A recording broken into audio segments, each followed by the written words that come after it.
Hi friends, welcome to சமைச்சு பாரு taste ஜோரு. இன்னைக்கு நம்ம பார்க்க போகிறது காஷி ஹல்வா. வாங்க எப்படி பண்ணுறதுன்னு பார்க்கலாம்.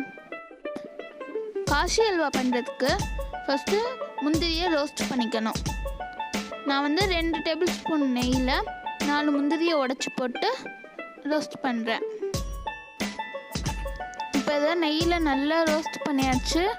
இப்போ இதே நெய்யில் 1 கப் பூசணிக்காவை திருவி வச்சுருக்கேன், அதை இதில் சேர்த்துக்கலாம்.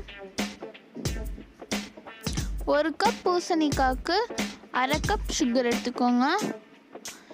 இது பூசணிக்காயில் இருக்க தண்ணியெல்லாம் வத்துற வரைக்கும் நல்லா கலந்து விட்டுக்கிட்டே இருங்க. இப்போ தண்ணியெல்லாம் வத்திருச்சு. இந்த டயத்தில் தான் நம்ம சுகர் சேர்க்கணும். 1/2 கப் சுகர் சேர்த்துக்கலாம்.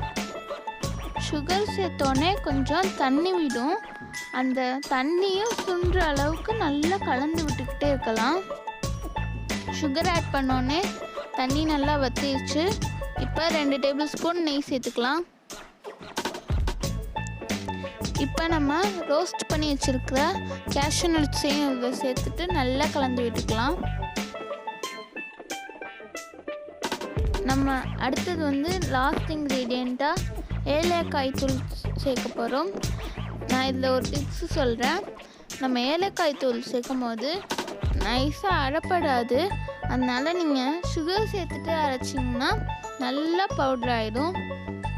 அவ்வளோதான், ஏலக்காய் தூள் சேர்த்துட்டு நல்லா கலந்து விட்டாச்சு. இது ஒரு பவுலுக்கு மாற்றிக்கலாம்.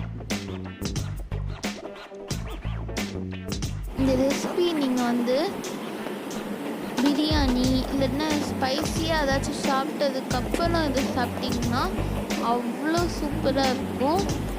கண்டிப்பாக நீங்களும் இதை வீட்டில் ட்ரை பண்ணி பாருங்கள்.